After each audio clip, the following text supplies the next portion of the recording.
morning from the West Coast. I am your host, Billy Bob. It is 9:07 a.m. here on the West Coast. And thank you for joining us. We are streaming live. It's episode 155 of Blowback, Exposing Imperial Decline. I have my regular co-host, Carlo Parcelli from Washington, D.C. It is noon in Washington, D.C. And we have two special guests, Leo Zhao from East Berlin. I believe it's 6 p.m. in East Berlin. And Greg Rosen is coming live from Chicago, Illinois. It is 11 a.m. there. Our title today of our episode is China's Ambitious Socialist Objective.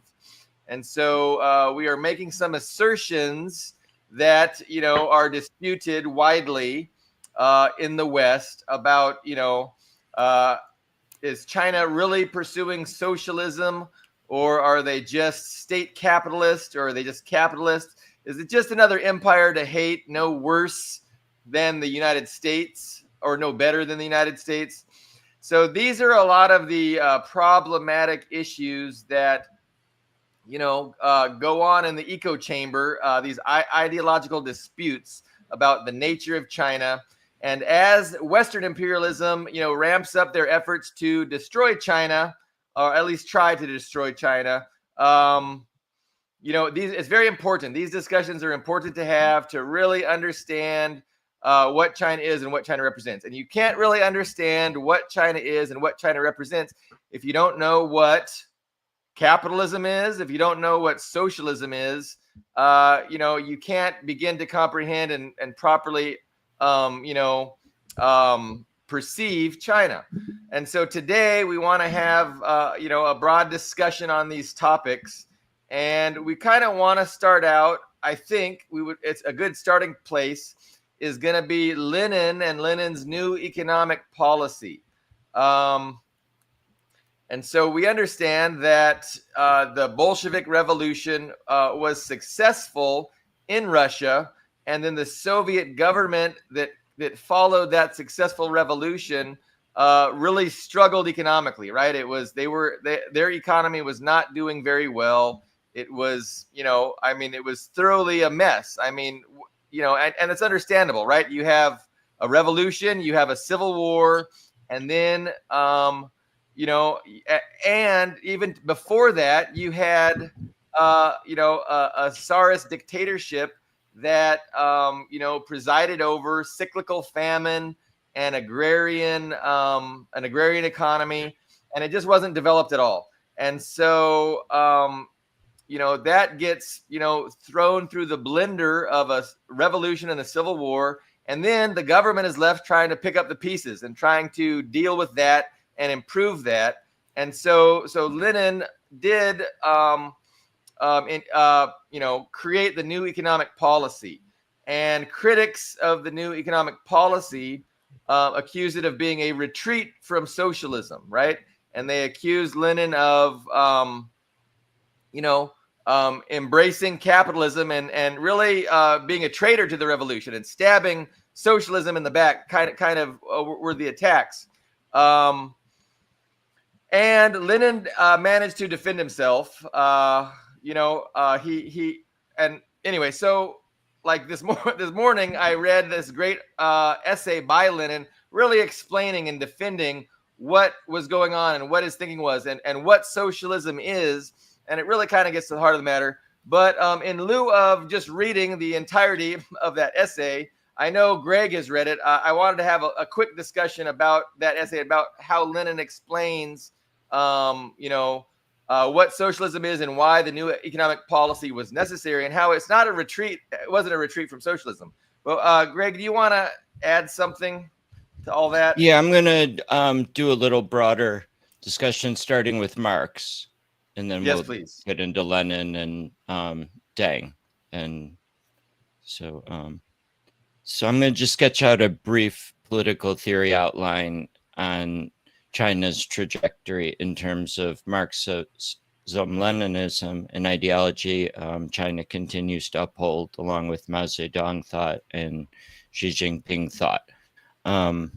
First, we're going to go through a review of Marx and his theory of communism and why he was working on this, Lenin's development and application of Marx, and finally Deng's controversial reforms. In doing this, we're going to assume Deng's good faith when reading his work. I say this because many critics, including many Maoists and Trotskyists, view him as dishonestly citing Marx, Lenin, and Mao while simply reestablishing capitalism under a red flag. Okay, what problems could Marx see with capitalism? I listed 10 for us to keep focused on as the problem that's being solved. Number one, capitalism originates through primitive accumulation, meaning theft, force, and expropriation by measures like enclosure of common lands, slavery, colonial pillage, and violence. Number two, capitalism produces a class society with structural exploitation where capitalists exploit workers to the maximum degree possible. Capitalism degrades labor by deskilling and proletarianizing, and capitalism breeds alienation. Workers become alienated from the product of their labor, the process of labor, their human potential, and other people. Capitalism trends towards crisis and decline since it suffers from overproduction and falling rates of profit. These problems cause capitalists to cut wages or benefits, export capital, or deindustrialize, seeking higher profits, and also pursue neoliberal policies like looting the state through austerity tax cuts, along with bailouts and subsidies when they fail. Number five, capitalism produces monopolies to maximize profits and prevent competition. Number six, capitalists corrupt and control the state to maintain class dominance, repress opposition, and enforce laws to protect property and contract rights. In the monopoly stage, companies capture the state to extract regulatory or other advantage. Capitalism, number seven, leads to colonialism as capitalists seek cheap labor, raw materials, and new markets abroad. This drains colonized areas and spreads capitalist relations around the world. Number eight, capitalism causes environmental destruction because nature is cheap and pollution externalized, and people become alienated from nature under capitalism. Number nine, capitalism produces moral and social decay as everything becomes a commodity, including human relationships and social bonds.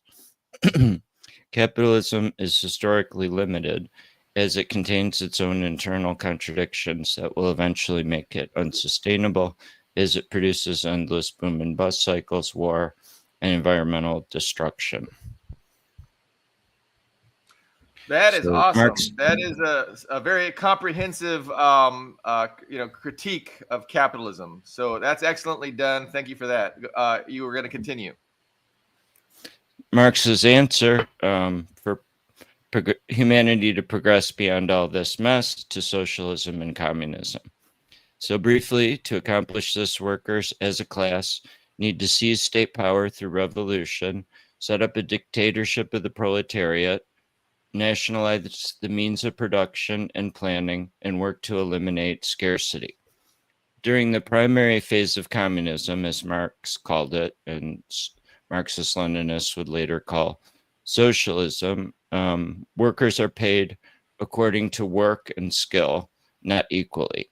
Eventually, after scarcity and class oppression are overcome through the extensive development of productive forces, the socialist society can reach the higher stage of communism, the utopian one characterized by from each according to ability and to each according to needs.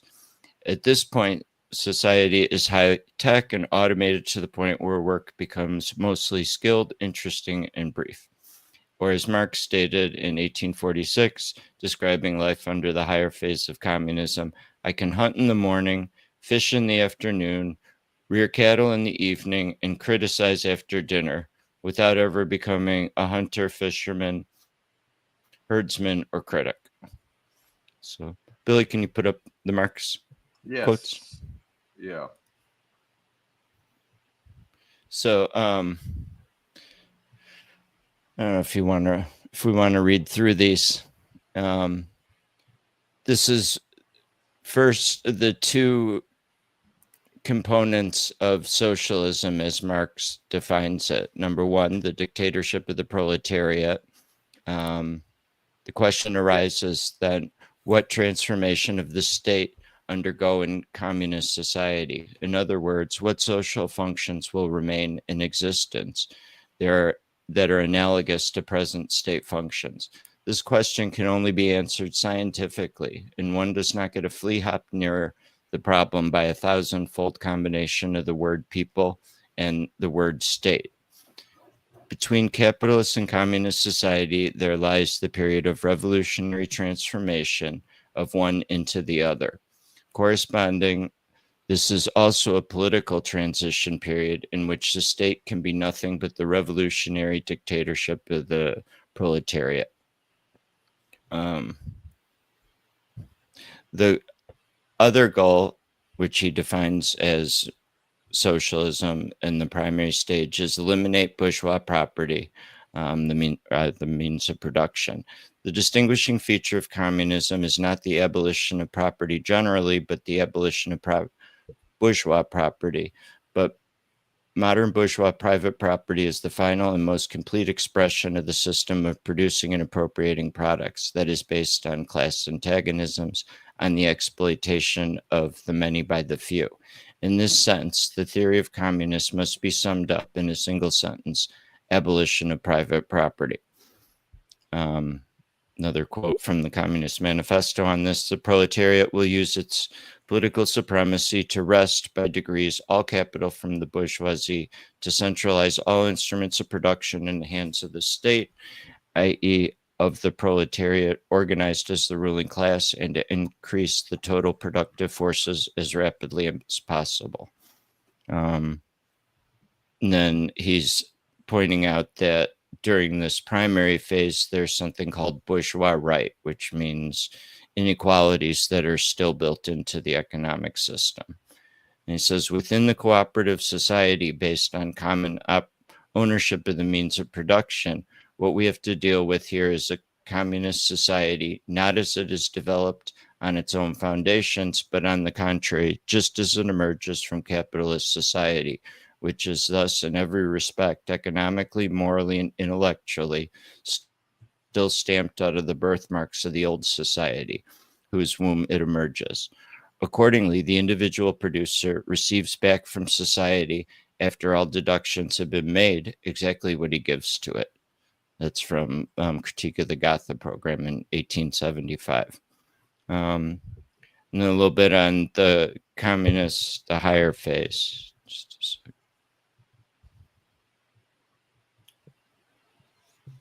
second. In a higher phase of communist society, after the enslaving subordination of the individual to the division of labor, and therewith also the antithesis between mental and physical labor has vanished, after labor has become not only a means,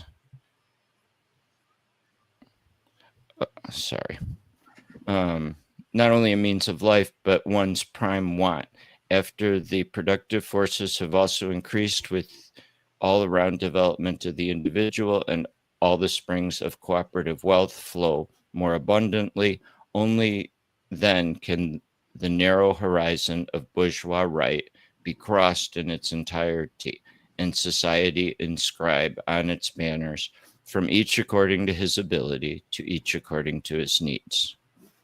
And then this is tied to the reduction of the working day is freedom's basic prerequisite. There's one I read already. The end. Okay, Billy, you can. Okay, that is a lot to process, and the question is, what part of that do we want to go after? So, I mean, it's a good overview, kind of explaining, how the ideology, the Marxist ideology, perceives reality, what they perceive the problems to be, what they perceive the solutions to be, and what the ultimate objective is. If we're successful in overcoming what the problems are. And there's a lot of every ideology, has a different conception of what the problem is, how to address it, etc. So liberalism, has its own perception. What is anarchy? The anarchists have their own conception of what the problem is and how we got to overcome the problem, and then what things will look like after the problem has been dealt with. And it's interesting to note that the end result of overcoming these problems, things kind of look the same, right? Like people are more free. They have and that's basically it. Like all of these things are conceptions of how to make people more free and how make their lives better. But obviously, as Marxist-Leninists, like we assume that only one description of reality is actually reality based. But we're getting aside the point, because I'm bringing in other ideologies. So if we're just focusing on socialism and what that is, how does all of this pertain to China, and how does it relate to the NEP? Can you answer that, Greg? Yeah. Next section. Okay. Lenin, as Stalin said, developed Marxism for the age of imperialism. He also developed Marxism for nations which had not fully industrialized. Marx, in what we just went through, had assumed socialist revolutions would occur in advanced capitalist states, as they would develop a proletariat who would gain strength and class awareness as the contradictions in capitalism heightened. He didn't theorize much about how to develop socialism in non-advanced capitalist states. So Marxists came to assume that pre-industrialized nations would have to go through two stages. First, a capitalist democratic revolution to develop productive forces, and then later a socialist one. But Lenin, who went along with this, watching the provisional Kerensky government, which took power after the February Revolution in Russia, watching it fail to stop the war, fail to conduct land reform, and proceed to suppress workers and unions, Lenin decided to seize power immediately and to develop the means of production in the context of a dictatorship of the proletariat. After the Civil War, which was on top of World War I, left the Russian economy in ruins, Lenin described 5 types of economic activity that were going on during the Civil War, which was often referred to as war communism. I was always under the impression that they had nationalized everything during that phase, but Lenin says in his 1921 paper, The Tax in Kind, which is where he describes the new economic policy, is there was patriarchal property, which is peasant farming, small community production, which was the majority of peasants who were selling their grains on markets. There was private capitalism, state capitalism, which was companies working according to state goals and regulations and contracts. And then there was socialism, which was the state-owned industry or property. Is there a slide I can follow along, or no? Yeah, the Lenin. Oh wait, if you want to, you can put that back up. I have Lenin quotes with this. Okay.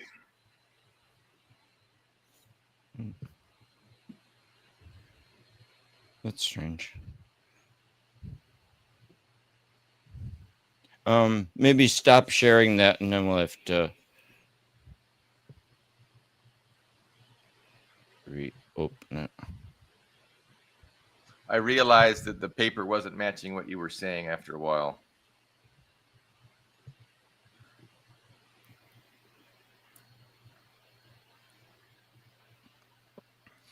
But I appreciate all your efforts to here it is, help us follow along. So those are the 5 spheres of economic activity that were going on during the revolutionary period.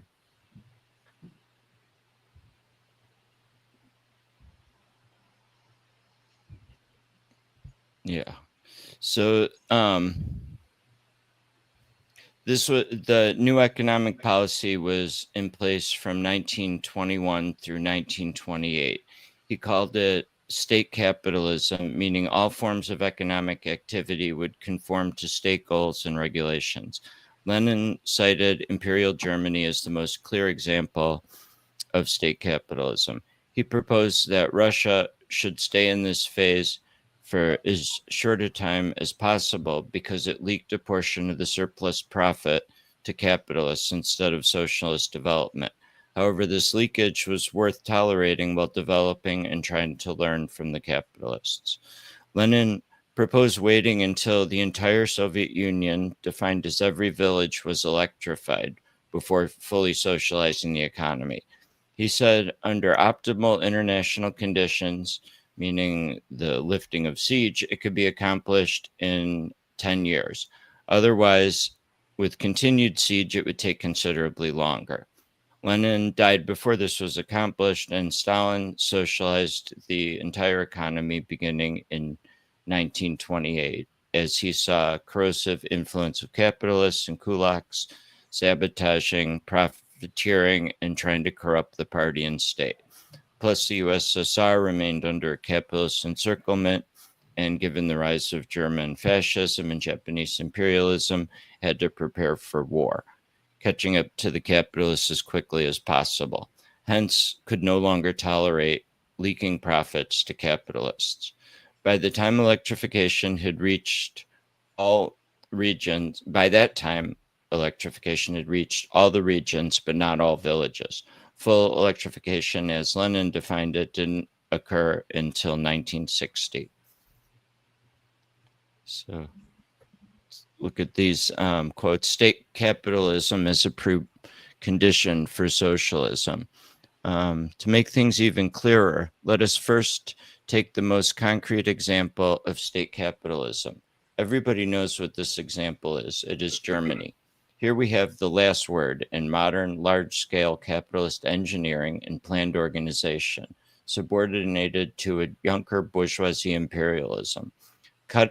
Cross out the words in italics in place of the militarist Junker bourgeois imperialist state, put a state, but a different social type, a different class content, a Soviet state that is a proletariat state, and you will have the sum total of the conditions necessary for socialism.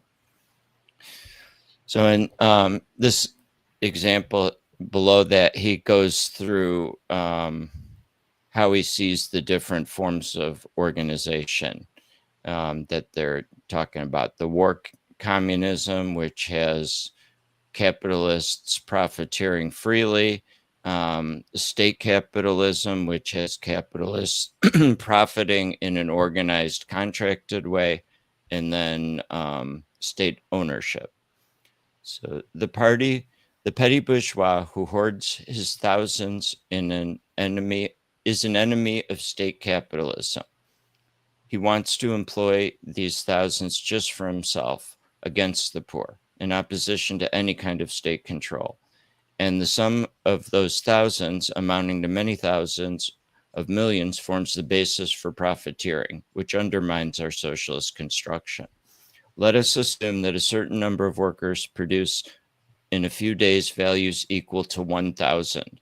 Let us then assume that 200 of this total vanishes owing to petty profiteering, various kinds of embezzlement, and the evasion by the small profiteers of Soviet decrees and regulations. Every politically conscious worker would say that if the better order and organization could be obtained for the price of 300 out of the 1,000, he would willingly give 300 instead of 200, for it would be quite easy under the Soviet power to reduce this tribute later to, say, 100 or 50, once order and organization are established and the petty bourgeois disruption of state monopoly is completely overcome. This simple illustration in figures, which I have deliberately simplified to the utmost in order to make it absolutely clear, explains the present correlation of state capitalism and socialism. The workers hold state power and have every legal opportunity of taking the whole 1,000 without giving up a single kopeck, except for socialist purposes. This legal opportunity, which rests upon the actual transition of power to the workers, is an element of socialism. But in many ways, the small, proprietary, and private capitalist element undermines this legal position, drags in profiteering, and hinders the execution of Soviet decrees. State capitalism would be a giant step forward, even if we paid more than we are paying at present. I took the numerical example deliberately to bring this out more sharply, because it is worth paying the tuition, because it is useful for the workers, because victory over disorder, economic ruin, and laxity is the most important thing, because the continuation of the anarchy of small ownership is the greatest, most serious danger, and it will certainly be our ruin unless we overcome it. Whereas not only will the payment of a heavier tribute to state capitalism not ruin us, it will lead us to socialism by the surest road. When the working classes learned how to defend the state system against the anarchy of small ownership, when it has learned to organize large-scale production on a national scale along state capitalist lines, it will hold, if I may use the expression, all the trump cards, and the consolidation of socialism will be assured.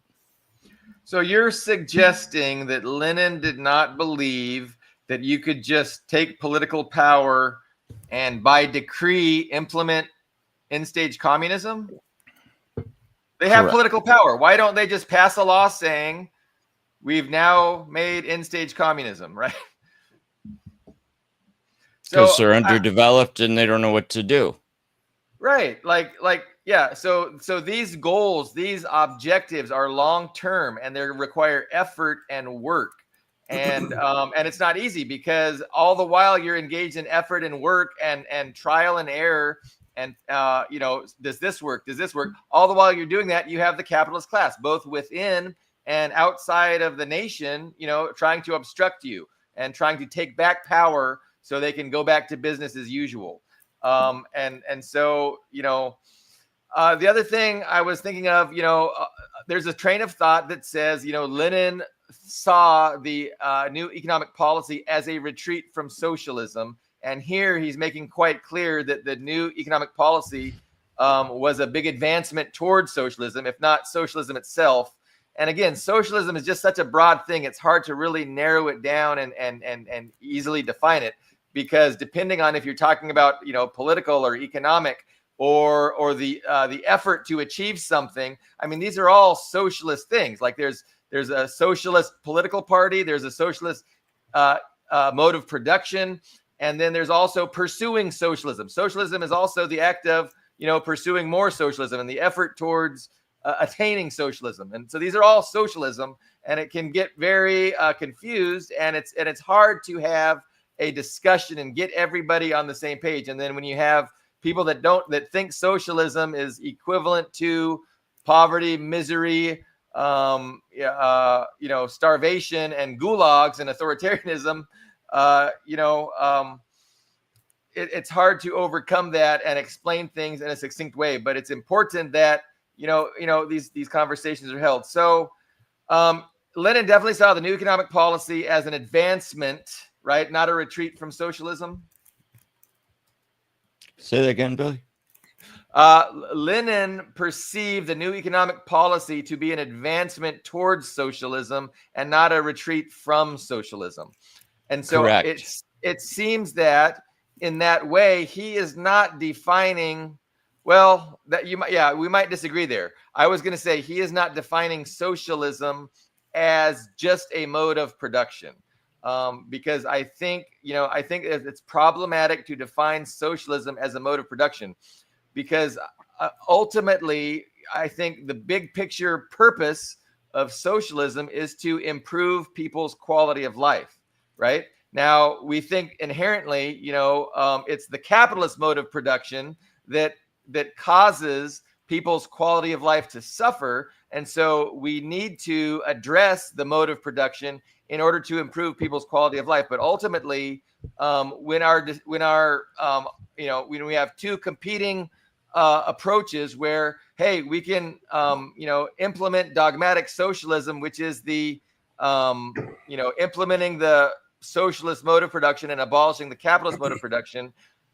But by doing that, we're not going to improve lives. Or we can harness a mode of the capitalist production, and by doing that, we'll improve lives. And it's like the question at that point is, which direction do we go? And I think as socialists, we have to go to where we improve quality of life, because ultimately that is the whole point of our ideology, is to improve the lives of people, in a sustainable way. And so we don't allow dogma. Go ahead. You see, Billy, this is where the Western ultras would disagree with you, that socialism is about the improvement of life for the majority of people, the working class. They would say that this would be social democracy, because they come from the context of total bourgeois domination, and the bourgeoisie has dangled some carrots or given the workers some comforts to improve their conditions cynically. So to prevent revolution, to prevent socialism, right, to make life a little bit better for the working class. So the Western ultras or Western Marxists, Trotskyists would say that improving the workers' lives is akin to social democracy, is akin to bourgeois rule, whereas the improvement that we are talking about is authentic and is lasting and is permanent. It is structural, right? It is a moving towards a total structural overhaul of the bourgeois system, right? So, right. Yeah, I mean, I want to, just build on that, that social democracy is a bourgeois dictatorship compromise kind of formation. What Lenin is talking about is state capitalism run by a dictatorship of the working class. So as you said, it's for an entirely different class of society.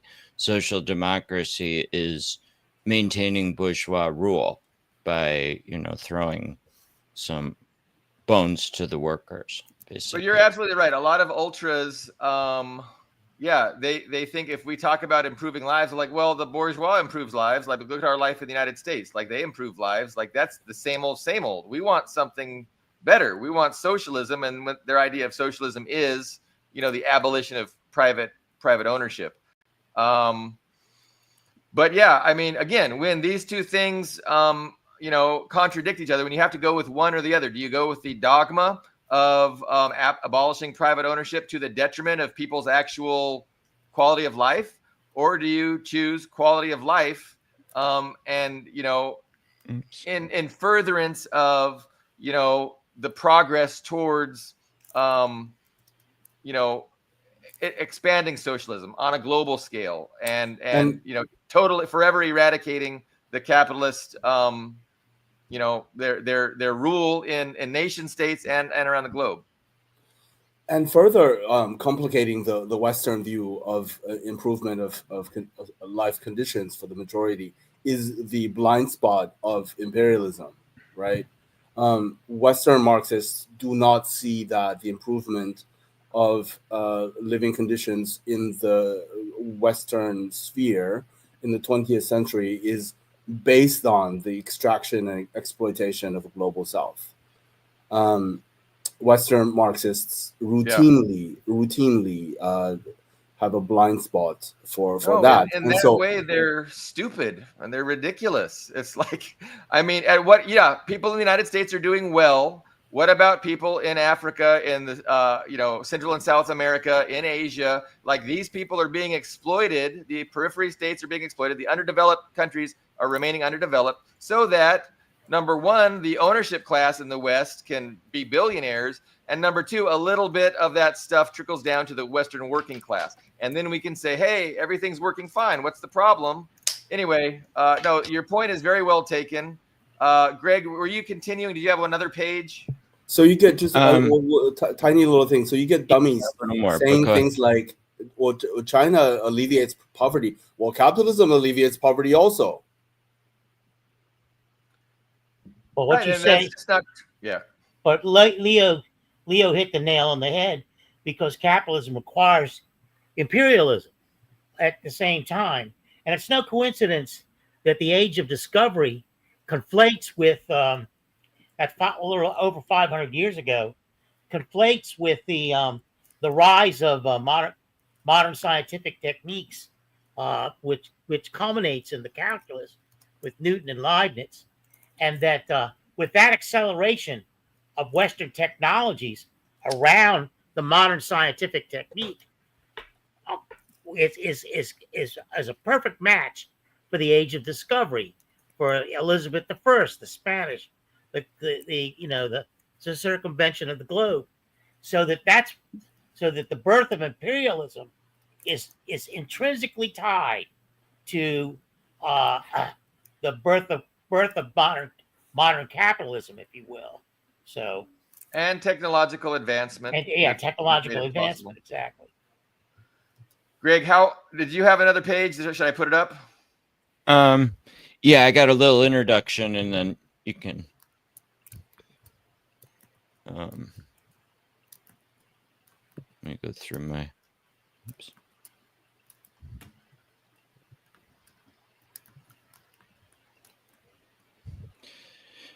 So Deng viewed post-Mao China as underdeveloped. I won't go into the economic problems of the Mao era in detail, but after rapidly socializing the economy for similar reasons as Stalin did by the mid-1950s, by the 1970s, the Chinese economy had stagnated with egalitarian poverty, as Deng described it. While others proposed various solutions, Deng felt society had to prioritize development of productive forces and reestablish the basic labor condition of to each according to work, which had been weakened by the wage flattening of the latter Mao era, which is ultra-leftism, and that it tried to implement a communist ideal before scarcity was overcome. Deng focused on the model of Lenin's NEP, or state capitalism, opening up to foreign capital under specific controlled conditions and allowing some private ownership and trade, while the state maintained control of the commanding heights of the economy and dictatorship by the Communist Party, in theory preventing capitalists from organizing or gaining any political power. His goal of this phase was to catch the People's Republic of China's gross domestic product per capita up to that of the advanced capitalist world. This corresponds to the level of development Marx envisioned for communist revolutions in his original writings. At present, China's GDP per capita is about 50% of the US and EU. Deng felt the dictatorship of the proletariat via the Communist Party would be enough to prevent capitalists from taking power, and that the international situation in siege had eased due to detente with the U.S., and especially compared to what Stalin-era USSR or Mao in the 1950s faced.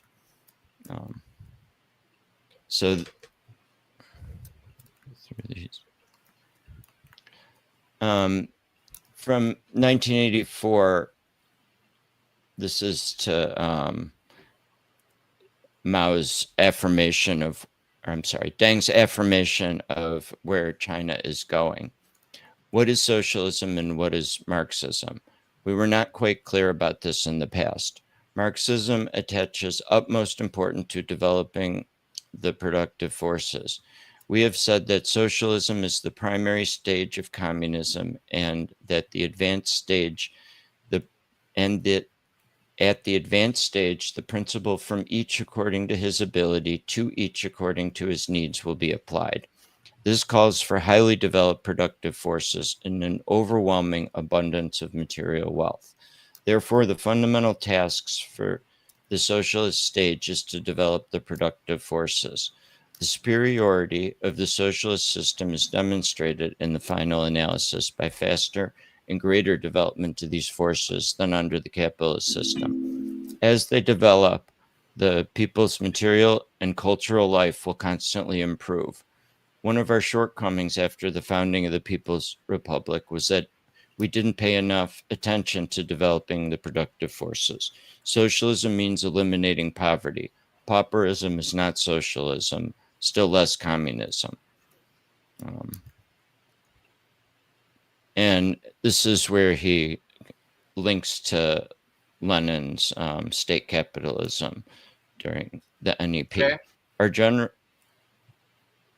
Our general principles are that we should keep to the socialist road, uphold the people's democratic dictatorship, uphold leadership by the Communist Party, and uphold Marxism, Leninism, and Mao Zedong thought. These principles have been written into China's constitution. The problem is how to implement them. Should we follow a policy that will not help us shake off poverty and backwardness, or should we, on the basis of those 4 principles, choose a better policy that will enable us to rapidly develop the productive forces? Our decision at the 3rd plenary session of the 11th Central Committee to carry out reform meant that we were choosing a better policy. Just like our past revolutions, the reform is designed to clear away the obstacles to the development of the productive forces and to lift China out of poverty and backwardness. In this sense, the reform may also be called a revolutionary change. In a nutshell, our economic reforms means invigorating the domestic economy and opening to the outside world. Invigorating the domestic economy means opening domestically so as to stimulate the initiative of the people throughout the country. As soon as the open policy was implemented in the countryside, the initiative of 800 million peasants was aroused. The open policy in the cities will likewise stimulate the initiative and enterprises of all sectors of society. An invigorated domestic economy will help promote socialism without affecting its essence. As for the practice of absorbing foreign funds, it is a supplementary means of developing the productive forces, and we need not worry that it will undermine the socialist system. Of course, the policies invigorating the economy and opening up to the outside may have certain negative effects, and we need to be aware of that, but we can cope with that. It is nothing serious. This is because, from the political point of view, our socialist state apparatus can safeguard the socialist system. And from the economic point of view, our socialist economy already has a solid basis in industry, agriculture, commerce, and other sectors. This is how we look upon the negative effects of our policy. And then for his timetable, remembering that Lenin used the benchmark of complete electrification, Deng is using economics numbers. While China will obtain investment capital and technology from other nations, particularly the developed ones, it will make a greater contribution to the world economy. Its expected foreign trade in recent years has borne this out. So we say that the assistance and the contribution are mutual. Invigorating our domestic economy and opening up to the outside world are long-term, not short-term policies that will remain unchanged for 50 or 70 years. Why? Because quadrupling the GNP, which will take 20 years, is only our first step and will be followed by a second approaching the level of developed countries, which will last 30 or 50, let's say 50 years. The 2 steps together will take 70 years. So they have achieved the first goal, which was quadrupling the GNP, gross national product. And that was about 800 yuan per person or something. I remember that from his essay. But the other one, to equal the per capita GDP in China to that of the Western countries, you mentioned that they're still about 50%. They're like at 50% of Western per capita GNP. And so, their process continues, and their struggle and their efforts to develop are continuing. That's the China that we have now. And so, China, of course, is interested in continuing the status quo, continuing their peaceful rise to where they will be economically, commensurate with, the wealthy Western capitalist countries. And socialism is demonstrating that it's superior because it can achieve that same level of wealth peacefully, right? Through planning, without all the problems caused by the chaos of all these wealthy people pursuing their own private profit, right? You have a planned economy based around, building cities in certain places and stimulating economic growth. Like, that is just such a superior and more sensible approach to doing something, to achieving something, to growing your economy, than just unleashing the chaos of individual rich people pursuing their own profit. And in that way, that's why socialism is superior to capitalism, but also in its peaceful rise, and it doesn't require the exploitation of the vast majority of the planet to benefit a few people. But Greg, don't let me grandstand. You had some more thoughts? Yeah, concluding thoughts. So, okay, what's happened so far since these reforms began in the 80s? For a future conversation, we can do more of that. But in short, huge, incredible growth in China. My sense is that a condition more like war communism without the war ensued with anarchic capitalism, wild growth, and many of the ills which Marx outlined, which we went through at the beginning. Yet the Communist Party maintained an iron grip on power, the foundational condition for the socialist path that Deng outlined. Xi can be understood as working to achieve state capitalism, and that capitalism is being firmly resuborned to the state, as Lenin and Deng envisioned in both of their theories. I'm done. Yeah, so for those people who see no worthwhile difference between bourgeois dictatorship and proletarian dictatorship, or the state capitalism practiced in China versus the regular capitalism practiced in the West, and then to further convolute things, they talk about the corporatism. The West isn't real capitalism, it's corporatism. But how do we best address those criticisms besides telling the people that they're stupid? Well, I mean, let's back up a little bit before we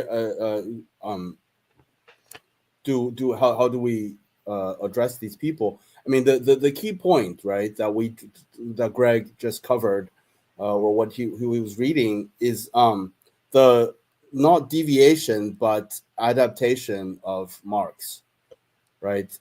When people start doing real socialism in the flesh, there are some things that in the 1860s Marx had not foreseen, had not expected, right?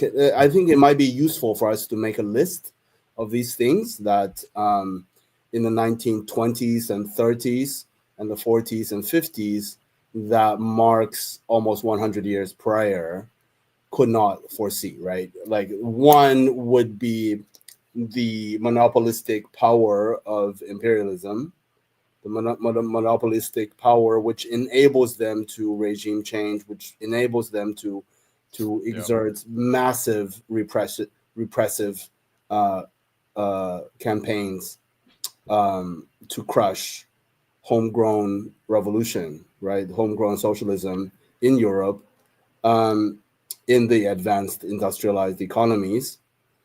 And another would be the need to develop how backwards the agrarian economy of China was, how backwards the feudal. I mean, China never had capitalism proper.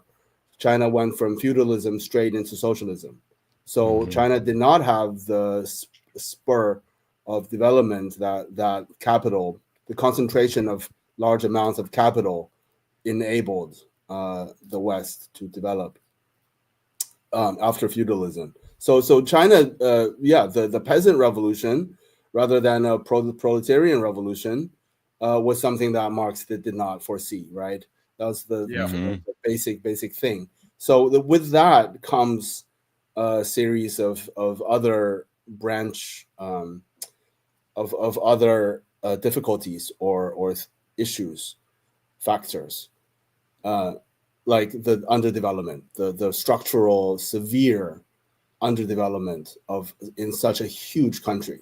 So these are problems that Marx could not foresee, which Lenin and Deng Xiaoping had to wrestle with, had to solve these problems. I mean, the Soviet Union was also severely behind as well. I mean, I don't know why the Tsarist feudal, well, I guess for the same reason. I mean, Russia had proper capitalism, like what would you say, 50 years or 30 years? No, never, not really, right? I mean, well, they Russia were under being the Tsars was proto-capitalism. Yeah.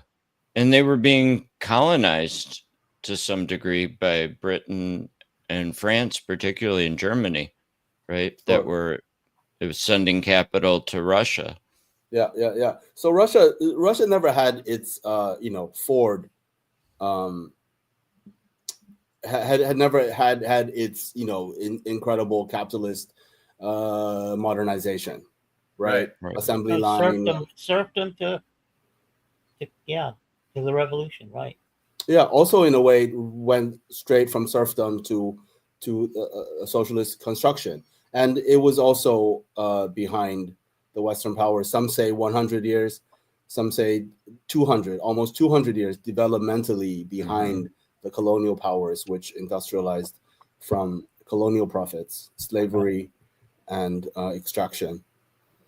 So these are things that one, the reaction, the power, the sheer power of reaction, the sheer power of the bourgeois empire to crush socialism, and the developmental falling behind or backwardness of socialist countries, which of the countries which were able to launch successful revolutions, which happened to be the really backwards ones, where the people were suffering more than the industrial. Yeah, they had the least to lose, and I think it seems like at first Marx underestimated the ability of the bourgeoisie to buy off the proletariat, and give them just enough to their revolutionary spirit. But yeah, and then I mean, there's an argument that in his later writings, he allows for appreciating better and understanding better that it is going to be those countries that have the least to lose that might be the most revolutionary. I've seen arguments like that. I'm not prepared to present them in any sensible, coherent way, but definitely at the beginning, Russia a little earlier, bit. Right? What's that? Yeah. He talks about Russia and their commune system as a good prerequisite or preliminary, I think. So we can see that Marx's views has maybe adapted over his lifetime, and early on he really thought it was going to be the most industrialized countries, and then later on he thought well, maybe it will be in the least, but it turns out that it's definitely in the least, because the bourgeoisie has a great capacity to buy off the proletariat and suck out their revolutionary spirit. That's certainly true in the United States, and also just to confuse them and divide them and spam them with all these competing ideologies, and just basically spreading confusion among the people. And they're very adept at that, while they are furiously and dedicatedly pursuing their own bourgeois interests, imperialism, wealth extraction, exploitation, colonialism, neocolonialism. So But to refocus us on our topic, so we're talking China. We're talking. I always like to bring up that I don't see Deng as a change in course from Mao, and there's a couple of Mao quotes I would really like to share, which would be kind of difficult for me to do right now to find them and then pop them on the screen. But where it just completely coincides with everything you just talked about this morning, Greg, and all the Deng quotes, and it really just, you wouldn't know it. You would just assume it was Deng. Well, Mao, there's a big evolution, right? When we had the timeline, initially Mao favored something very much like what Lenin was trying to do and what Deng supported, but he moved steadily left, right? So I mean, starting, yeah, I mean, I think that's pretty established to the point where, like I said, some of the policies officially by China now are considered ultra left deviations. So he went. I mean, so we're talking two things, right? We're talking policies, and we're talking, what Mao really thought, right? And so it's never going to be possible to establish what Mao really thought. I think that what Mao really thought, I can share you quotes, and I don't think what he thought about that changed. I think what changed were the material conditions of a Western economic embargo and the Sino-Soviet split, which necessitated different policies. But, Mao's articulation of truth, economic truth, and how development works in 1945, I don't think he changed. Like, I think he understood that, and it was true. And again, it coincides perfectly with what Deng said. But what changed was the material conditions that China was facing, and that necessitated changes in policies. And who knows, maybe, and again, towards the end of the life, like the late 60s, the Gang of Four did kind of hijack Mao's legacy, and they were the ones dictating policy. And Mao was rather infirm, and I don't think, he was in charge of much, especially in the later years. But I don't know. It's hard for me to imagine that the truth articulated by Mao that I could share these quotes of, that he ended up repudiating those things, just to have Deng, and we do know that it was Mao that called Deng out of, when the Western embargo came to an end, he called Deng out of, what did they put him in? They purged him, and then they called him back out of wherever he was purged to become a new vice premier. And so it was Deng that told him to be a vice premier right after the end of the Sino-Soviet split. And so you can just kind of see that once the material conditions changed, the the policies shifted, and anyway. Yeah, it's such a back and forth. It's such a dialectical path, right? I mean, the hammer always swings to the left and to the right, and like how to navigate, how to argue with each other, and as a party within the Communist Party of China, the arguments, about which direction and when is the right time for the hammer to swing back towards towards socialism proper, and when is it, developmentally, necessary to have some bourgeois concentration of capital. So yeah, it's incredibly difficult, incredibly complicated process. Way to get it, what happened with Mao, and it was just, we could do multiple episodes on, right, those 30 years. But the Soviet Union, starting from when it socialized its economy in the late 20s, by 30 years later, it was a nuclear superpower, right, that was going to space. It did that through central planning and having the entire economy state-owned. China did the same arrangement, and things, I mean, it grew, but it wasn't the same kind of success. So there was a big difference in how things developed once both of them entirely socialized their economy. So, I mean, okay, that's debatable. I mean, China was a space exploring superpower under Mao as well. It was. I think. I'm pretty sure it was Mao when they had nuclear weapons, which makes nuclear them a nuclear weapons, superpower. yeah. And I think they had satellites exploring space. They didn't. I mean, maybe satellites. Yeah, I mean, and I mean that's when we talk about a space exploring nuclear superpower. I mean, that's what we're talking about. You know, being able to right, yeah, they develop. Yeah, but I mean, it wasn't. I don't think most people would say it developed to the level of the Soviet Union. You know, being able to go toe to toe with the U.S. practically on Mao. Yeah. I mean, yeah, they definitely had nuclear weapons. Yeah, they weren't as technologically advanced for sure. I mean, the Sino-Soviet split was terrible for the development of China. Like they did rely on, you know, the technological advancement of the Soviet Union to help them, and then without that, yeah, they struggled. But the United Soviet Union also relied on others, right? Like, I mean, it wasn't organic. Like they relied on technology transfers from Germany in the 20s. Well, yeah, but there was also the Molotov-Ribbentrop Pact. They got German technology from them, and then once they defeated the Germans, they had their own Operation Paperclip. There was some German scientists that came over and helped the Soviets with their missile program and things like that. But yeah, I this is fun. I appreciate the discussion. And yeah, and I always want to focus on disagreements. I don't know why. But what can we? Where can we go from here? I'm trying to think of what really. I mean, I had a lot of thoughts coming into the show, and then that I haven't touched on related issues, and I'm trying to think those things that were really stimulating my thought process. Let me just say something in general. I mean, maybe that will jog things. In general, we see just the incredible continuity.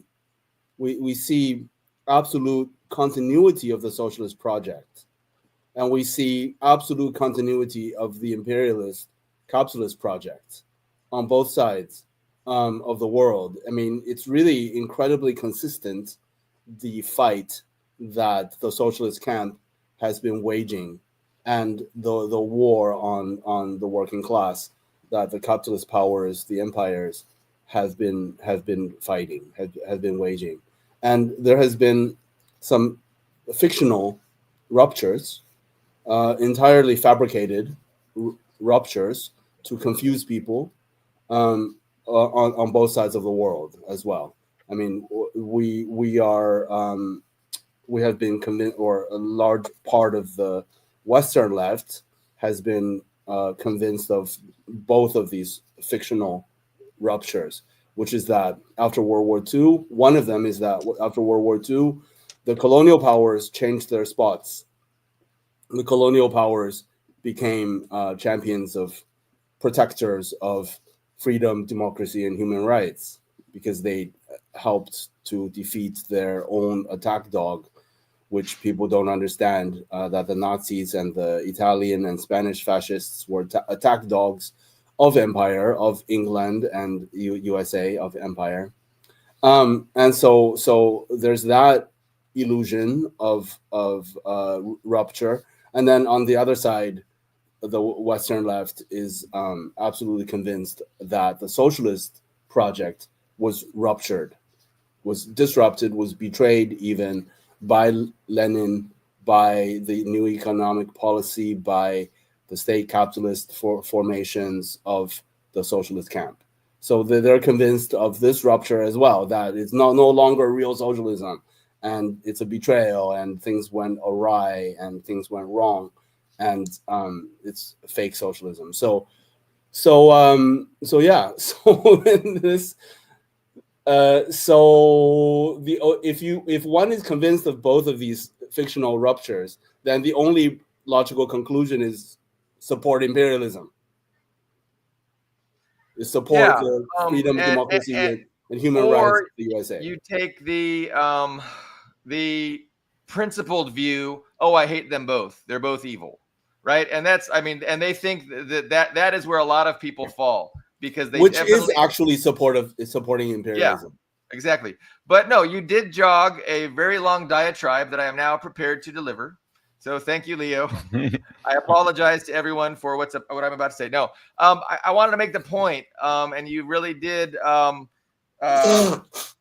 get me thinking about this. And I was thinking about this before the show, and then I forgot. But just kind of how indoctrination works, how people's brains are formatted, and then after they're properly formatted by Western propaganda, then it doesn't really matter, and they'll probably spend the next 75 or 80 years not having any thoughts that are related to reality or that are going to threaten the status quo.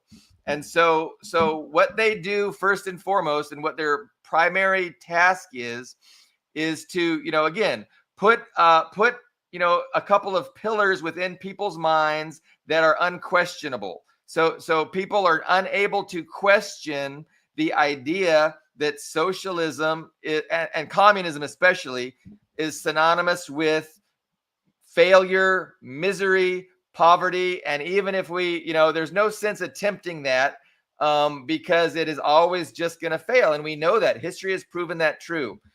And so once you put in somebody's mind the pillar that socialism is indefensible and it is unquestionably bad, like it is impossible for me to question the premise that socialism always fails. So that is one of the formats that they want to install in people's brains. And then on the other side, they want to install the idea that capitalism and democracy, Western style democracy, is synonymous with prosperity and freedom. And Africa's poor because they don't have the free markets. They don't have the democracy that we have. And so if you can get these two things in people's minds that are unquestionable, that socialism is evil, it always fails, capitalism is good, it's synonymous with freedom and democracy and prosperity, and that's indoctrinated at a very young age, in every imaginable, interface, like, education, the media, the news, cartoons, etc., etc. If you can do that, most people are going to live there 80 years, never have any ideas or thoughts that are threatening to the status quo. And so I think, what I see myself trying to do is to plead with people to question these things that they have certainties with. And, I can make a very, I believe, powerful, compelling, rational argument why, your ideas of what socialism are stupid, are not related to reality. And you need to start questioning, the hard formatting of your brain, and think, you have to be able to think your way out of what currently you are incapable of questioning. But is that possible? Is that can you do that with people? I don't know. Because then again, most people are trying to defend their views, and they become defensive, and they're not interested in really thinking. They're interested in confirming their biases, right? They want to confirm that no, my anti-socialist bias is absolutely grounded in reality. And so then they want to argue with me on that basis. But if people are just sincere, if people are actually sincere, and if people are capable of some rational capacity, I mean, we can get somewhere. We can with anyone. I can talk to a Nazi if they are sincere, and if they are capable of some rational capacity. We can get somewhere. Well, on the more tangible level, you have the example of China. That's why this whole discourse has taken on this new fervor, because now you have this clearly top down structured economy and political and political structure, and it's working. It's working. It's gone beyond the wildest dreams that Western capitalism could come up with. It's all you have to do is look not only at the Chinese infrastructure, but the way that the Belt and Road Initiative has already begun to improve situations around the world. I mean, the problem I have with people is they don't want to believe that the West is trying to undermine China, which I find, oh, come on, you have to, you got to be crazy not to see that. Yeah. And a lot of people are going to give capitalism credit for China's success. And they're going to say, yeah, well, once China stopped being socialist, of course they started doing better. I mean, that totally confirms their, pre-formatted mind. But they just can't. They have an economy that's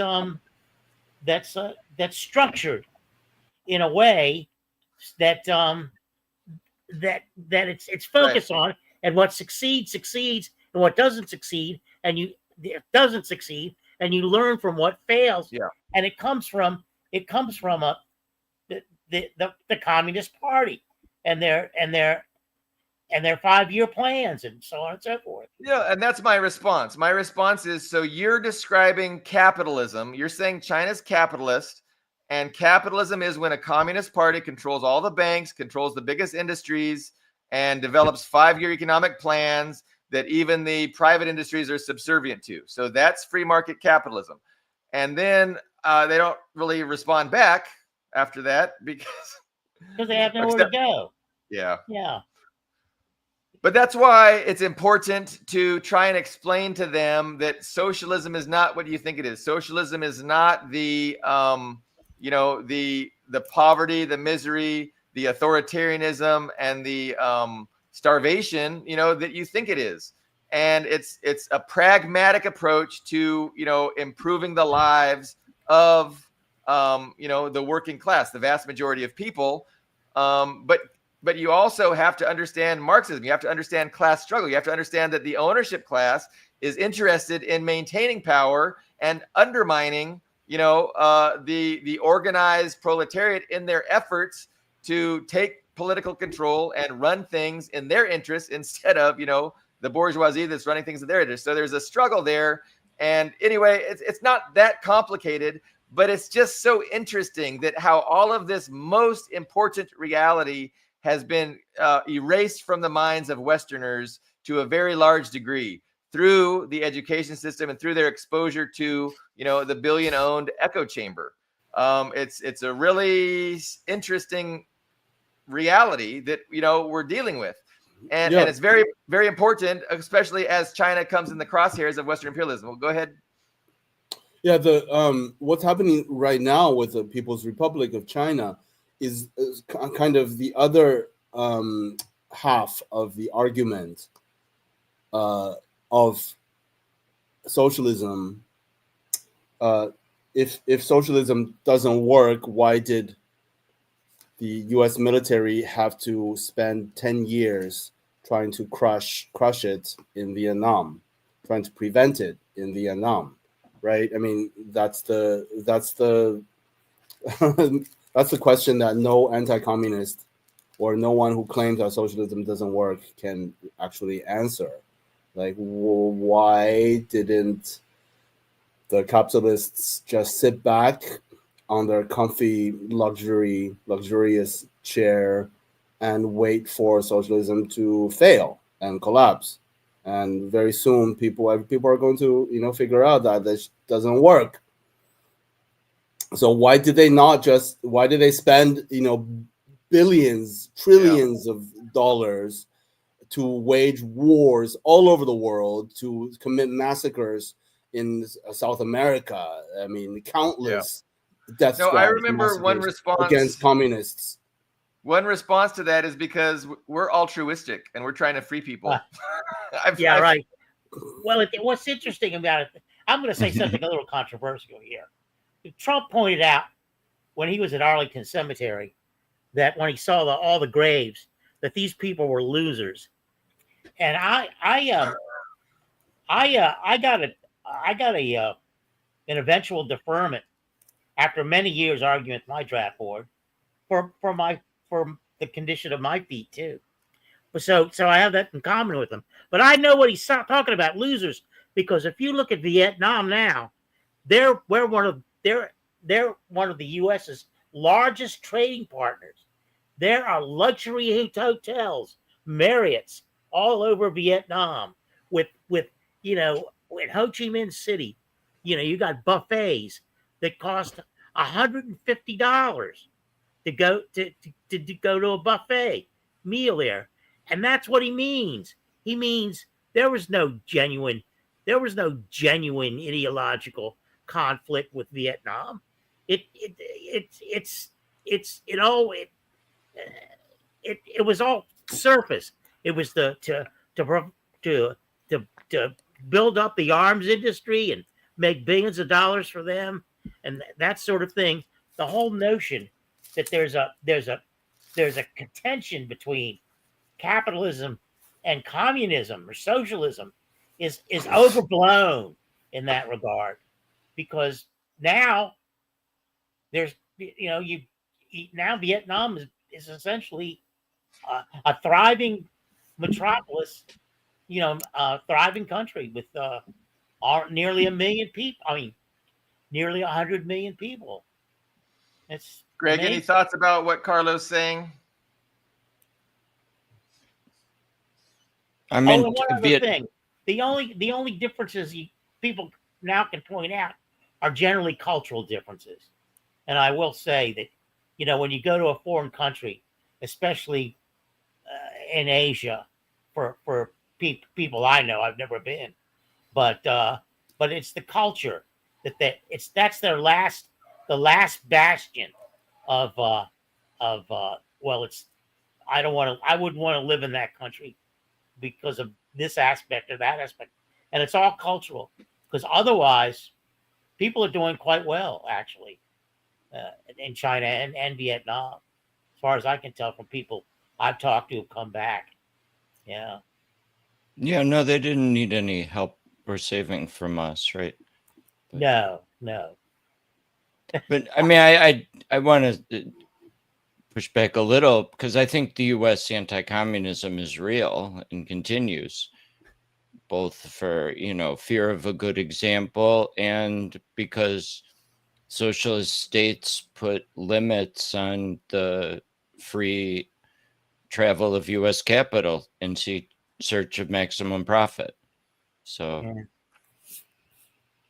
yeah, I mean, it comes down to a power struggle, and it comes down to a class power struggle, and capitalism is the bourgeoisie. It's those with capital, and they're interested in maintaining political and economic power. And so if you have a communist party that's going to take power in a certain region, you're going to oppose that, because you're not going to be able to dictate how those resources are used, how the labor is used, and you can't exploit them as much as you otherwise would. And so you resist these socialist movements, because it's an attack on your efforts to have global hegemony. So that's the ideological difference. It's really a question of power, political and economic. And the bourgeoisie wants to control. The ownership class wants to dominate all the markets, all the governments, and all the resources. And that's not in the interest of the masses. That's not democratic. That's not, it's not, what the most humans won't benefit from that system. That's a very shitty system. We want a system where we have sensible planning and predicated on development and uplifting standards of the masses, not just the billionaires. So, I mean, that's really the crux of the issue. But in people's minds, they've got it backwards, right? Because they're just constantly indoctrinated. It's socialism that is bad. It's socialism that is going to bring starvation and misery and poverty. And capitalism is what brings freedom. And so, that's the issue that we have to confront and address. Otherwise, the West, the United States in particular, will be holding humanity back for generations to come of what would otherwise be possible. And that's the tragedy of this crazy indoctrination that Western people are susceptible to. It's just such a disservice to humanity and to what we could be otherwise achieving if it weren't for this constant indoctrination and rotting people's minds. And the people responsible for this deserve the worst punishments possible. But I mean, a gulag is fine, but I mean, they deserve a lot worse than a gulag, right, Yeah, Carlo? Well, yeah, and yet, and they've got examples. I mean, you've got Europe. It had quasi socialism. It had it was free education in some places, some countries, healthcare, so on and so forth. And we have it here too, to a certain degree. People repair the roads out in front of my house when they have Public to, and utilities. I don't have to, get my own crew out there to dig up my section of the road like a libertarian would want me to do, and and to maintain it. There is. I mean, California used to have free education in its state schools, that sort of thing. There was all kinds of socialism that they live under already. Yeah, state hospitals, state mental hospitals. Exactly. Leo, you had a thought, and I cut you off a while ago. You were about to say something. Okay. Well, and the other thing I wanted to mention with the idea that people get their minds hard formatted to only think within certain parameters, and it kind of makes sense, right? Like, if you believe that socialism has always failed, if you believe the historical lies about the evils of socialism and their leaders, like Stalin was evil, Mao was the greatest mass murderer of all time, even worse than Stalin and Hitler. Like, if you believe that, you have to come up with conceptions of how to improve things within these false parameters. And so that's where libertarianism comes in, right? Because they know socialism isn't the answer. Like, it's indefensible. I can't defend socialism, so I'm not going to look for my answers there. Obviously, the status quo sucks. There's something wrong here. So what is the problem? Well, it's the concept of authority. It's the concept of a state. It's the state is the problem. The state intervening in the marketplace. If only the state would stay out of the marketplace, the market would work perfectly and everybody would be miraculously happy. And so they have this whole politics of it's the state, because they don't understand class struggle. They don't understand that the state can be controlled by one of two classes, and all they've ever known is bourgeois dictatorship, a state controlled by the wealthy elites. And so, of course, they don't like a state. But guess what? China is proof that of what a state is able to accomplish. And you just see the fastest, most efficient trajectory of increasing quality of life in the history of the known universe for more people than has ever happened, in history. And it's just it's unprecedented in what they have accomplished. And if people appreciated that, we could learn from it. But instead, the crosshairs are being put on China for many reasons. Obviously, they're the threat of a good example. It's the main reason. And just to finish to round off my thought. Sorry. About Vietnam, is that if you fought in Vietnam, if you were my age and you went to Vietnam and you were watching, what's happened in Vietnam on the your computer or somewhere else, you would feel like a sucker, especially if you didn't benefit from it somehow. Yeah, you'd have to. I couldn't see it any other way. Almost 60,000 deaths. And for what? 58,000. Yeah, we lost, and now we're trading with them like we're best friends. The same with if you're fighting Al Qaeda. You must feel like a fucking schmuck fighting Al Qaeda. Our best buds we put in charge in Syria, right? But that's the reality. The workers die in the wars for the owners and for nothing. And I mean, that was Lenin hit that home very effectively and got a revolution out of it. But it's so true. People fighting in the military for the ownership class against their own interests is really dumb. But I was dumb. I did a few years in the military. Yeah. So hey, there was benefits. It got me a education. It got my current career, and it put me through school, and it luckily I got out right before Iraq kicked off, and so I didn't. I just stayed stateside for my 3 years. Fortunately, but yeah, in retrospect, I would not want my kids to join the military. I would advocate that people don't, especially since I think we might see more and more of use of the U.S. military than we've had for a while. Yeah, it seems to be developing in the South China Sea, in the Middle East. Yeah. Leo, how are your allergies? You hanging in there? Yeah, I'm hanging there.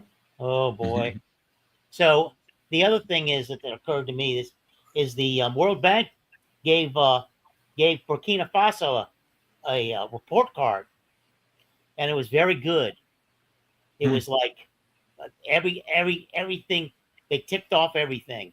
The only thing I think that they kind of got wrong was that Traore and with Russian helpers, with the Wagner group that's down there, had not effectively fended off the Islamic fundamentalists, or who are actually working at the behest of U.S. and British intelligence, and French intelligence too, especially in the case of Burkina Faso. But it got very high grades. It reminded me of back when Nicaragua and the Sandinistas took over in '79, and Carter, and the World Bank came out with a very positive report card on how well the Sandinistas are doing. It shows you how objective some of these, and surprisingly objective, some of these outfits can be. And Carter immediately said, "This can't stand. We have to make sure that the Sandinistas don't remain in power." And of course, Reagan upped the ante, and then you had Iran-Contra and so on and so forth. And as I was having those thoughts, I thought about somebody we don't hear from anymore, and I think he's at the South American desk with the State Department still, and that's Elliot Abrams. What a dirtbag! No, he's that still guy there. Is. He might be retired now. I was going to look him up, and I didn't look him up before the show, and I'm not savvy enough to do it while we're on the show. So anyway. Yeah, I mean, I have a big worry that as things get more and more dangerous for Western imperialism, they're going to get more serious about undermining Venezuela, undermining Nicaragua, undermining Cuba, and really starting proxy wars down there. Getting their proxies to do things. It's nice that Colombia has a good leader, but it's just like it just seems like if they become too good, they'll get eliminated. And so it's like you're happy for him, but that he's still rather powerless. But it's nice to hear his rhetoric, and really good rhetoric with regards to friendship with Venezuela, and opposing Israel's genocide. And as a head of state, it's definitely good to have solid lip service at the very least, especially Colombia, which had been a client state of the U.S. and forever. It's interesting we mentioned that too, because recently Venezuela, I really owe Dust Nettleton an apology in a way. I think I might have back-channeled him, but I probably spoke too soon about Bukele, and I did that because I know a number of Salvadorans, and they were very happy to have MS-13 and the gangs of El Salvador locked up, and because it made it safe for their families back in El Salvador. But Bukele's gone too far. But Maduro has negotiated a deal which got 275 Venezuelans that were being held in Salvadoran prisons repatriated back to Venezuela. And part of the deal was, however, that several Americans, I think it was just 3, but who took part in an attempted coup against Maduro were returned to the U.S. But the other thing that I want to mention about Venezuela is when it comes to the U.S. media, they seem to fail in the notion that there are really two types of prisons in Venezuela. One is for hardcore criminals, people who were who have real. There's a real sense that they were involved in gang activity, and there's another one that's much more like a farm, and much more where they do agriculture and raise animals and that sort of thing. So not everybody winds up in the worst possible circumstances. Now some people do, and wrongly so, but those are a couple of distinctions I don't see the U.S. press making much of. But you know what we should be talking about every week is Hamas and Israel and Gaza. Before maybe we move there, I do want to ask you guys how the U.S. American media is reporting on the very recent EU Trump deal that they made. How is U.S. media, or are people paying attention to that? What's that? New York Times says he's winning the trade war.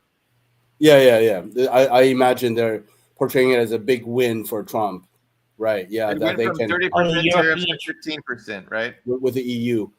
Yeah. Oh yeah, no, yeah. The way it's being reported here is it's a triumph for Trump. Yeah. Trump needs all the seeming triumphs that he can get because things are really terrible. And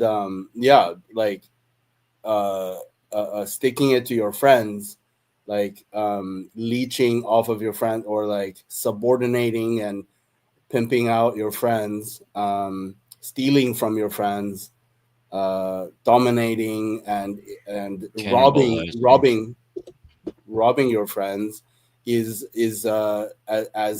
close enough to a triumph. Yeah, and and balkanizing the EU, ironically, has always been was a PNAC goal way back in the 80s, late 80s, early 90s. It's right there in the documentation. Sure. But somebody made a point that it's it will be a short-lived victory, because what the U.S. this deal does is tie the U.S. economy to the EU economy. Their purchasing power of U.S. LNG will prop up the U.S. economy. But what happens when the EU just like completely goes down the toilet, which is coming,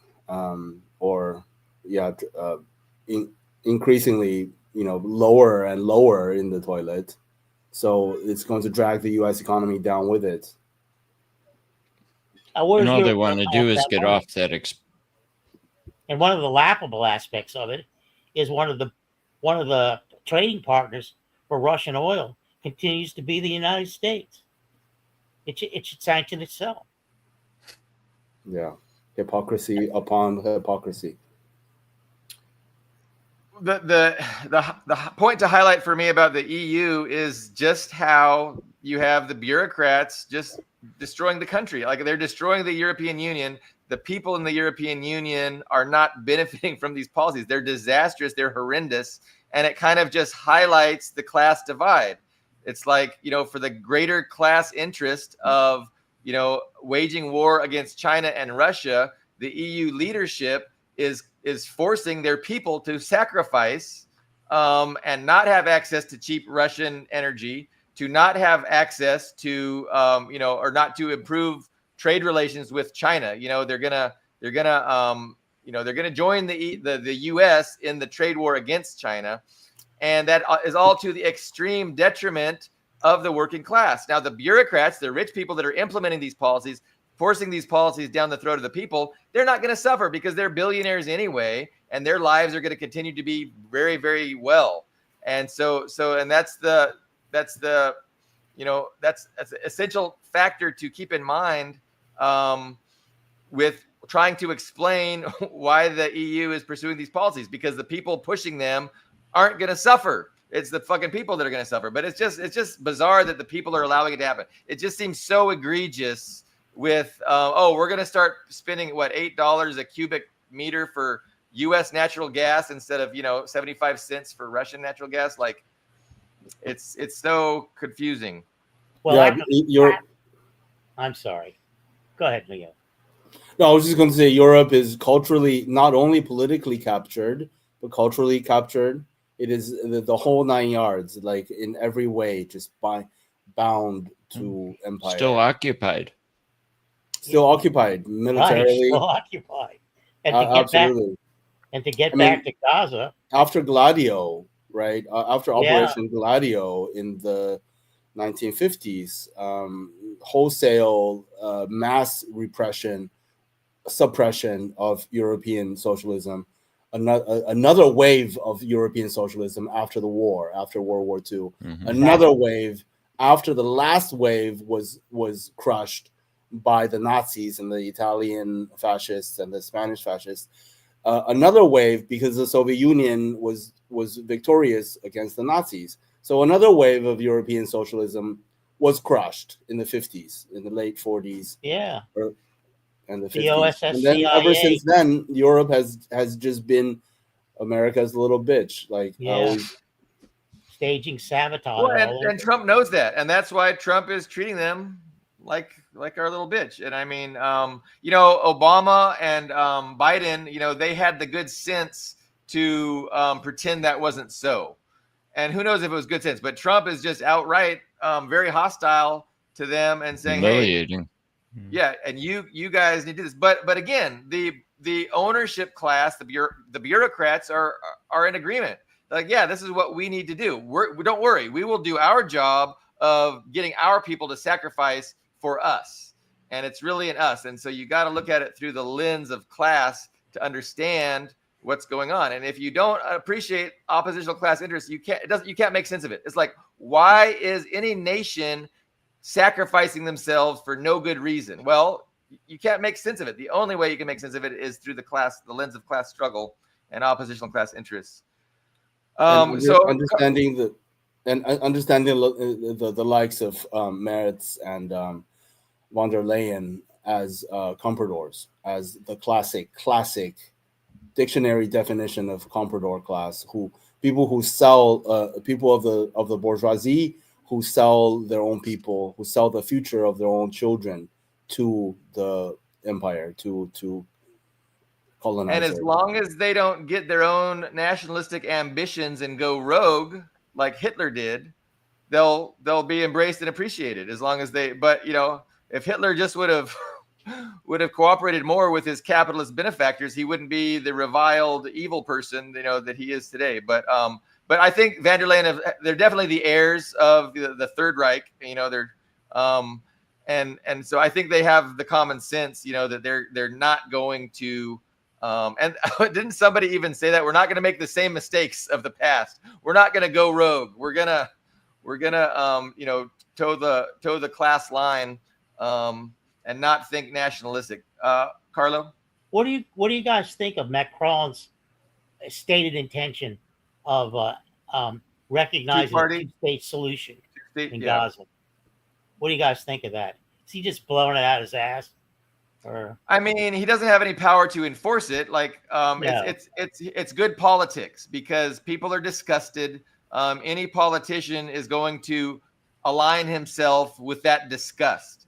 Mm-hmm. But I think it's, he could very easily switch back if they can get, political opinion to switch. So he's unprincipled. He's saying what a good politician would say, and I don't think there's any teeth behind it. Israel doesn't like to hear it, but ultimately they know that it's meaningless. Like, it's just meaningless rhetoric. And I think there's a lot of meaningless rhetoric. Now, the UK, France, and I think Germany have signed on to this letter of 26 nations condemning Israel too. I mean, but it's got to stop. It's just got to stop. It's the ugliest thing I've seen for the. But I I don't think know, the probably in my people that can lifetime. stop it are the United Probably in my- States and the Israeli government. Those are the only two people that can stop it. And I Yeah. don't think there's a will in the United States or in Israel to stop it. But you're right. We should definitely harp on it every week. It's important and it's unconscionable. And the world did stop South Africa, but South Africa did not have the the importance to Western Empire that Israel does. Right. And I just don't see a will. I hope the people can come together and create some kind of power to force an end. But I don't know how it's possible. But Israel's looking really bad. I mean, I think you can say there was a bit of an incremental change in the last couple of weeks. Like there is a worldwide uproar that's not adequate, but it did cause some small changes, right? Yeah, in Israeli and U.S. policy. Absolutely, some small changes. Let me just qualify the statement: the world stopped South African apartheid. I mean the world did, but it was a collaboration between the world and like the Angolan army. And the Cuban army and the Soviet support of the war, like the world's opinions and divest, sanctions, boycott doesn't mean anything. Is meaningless without the military victories on the ground against the apartheid government. And the world's opinion changing right now about Israel, about Palestine, is on the back of military sacrifice and military struggle, right? Right. Probably the world's opinions would not be shifting if Iran, if Ansar Allah had not been so successful in pushing back, in sending some U.S. naval forces, scuttling away, and puncturing the Iron Dome and revealing the military total supremacy of Israel to be a illusion, to be a farce. All of these things, are absolutely necessary. I would say more important than the global opinions shifting. I guess what I'm saying is the global opinions shifting is based on this, is based on the real in the flesh struggles. So another case of ideas are produced by material conditions. Yeah, and we're always behind the ball.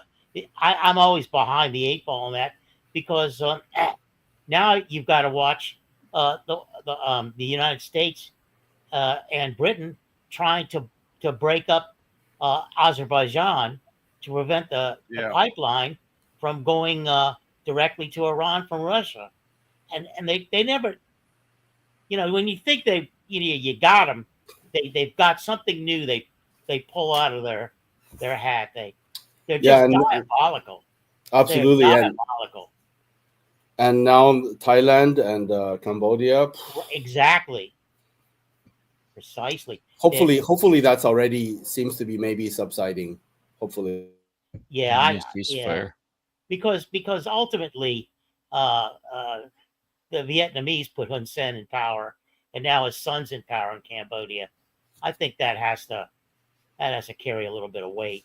Not to mention you have the Golden Triangle drug trade still going hot and heavy in that region.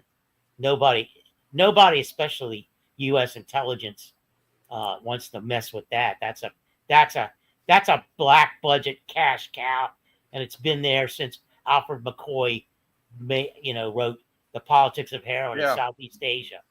75 years ago or something like that. There's a very tight relationship between the global drug trade and the black ops and the bourgeoisie and their dirty wars, their intelligence apparatus, assassinations, government overthrows, all that stuff.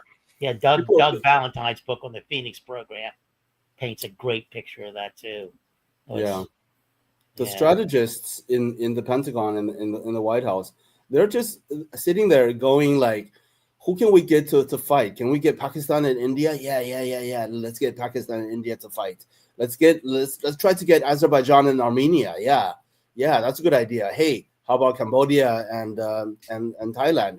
How about let's get Laos involved? Let's try to get Vietnam involved. Maybe let's try to get Azerbaijan fighting Iran. Maybe let's get Turkey fighting India. Let's get India to attack Turkey, or let's get like that's literally all they spend. They spend all of their energy doing stuff like this. Yeah.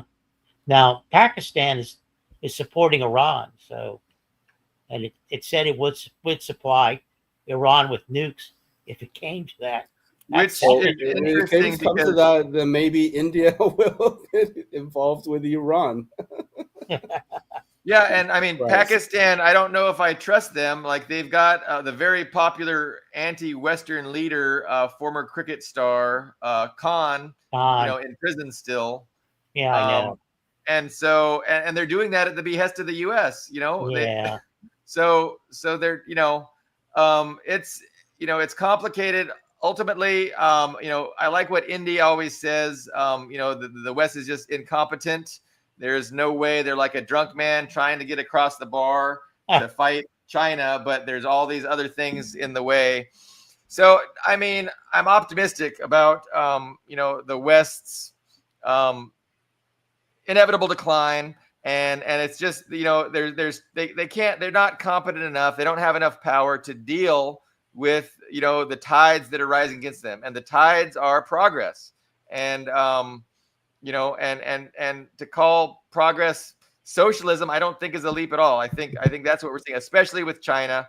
But just the idea that, we're about at least our nation, our national interest.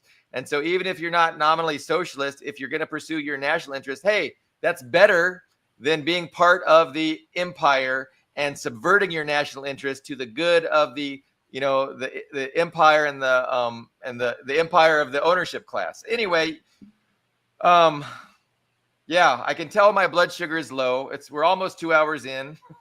I kind of have to go. I have to go get some groceries. Wife is really appreciate the discussion, Greg. I really appreciate all your efforts in the first part of the show to lay all that out. I think it was very useful and instructive.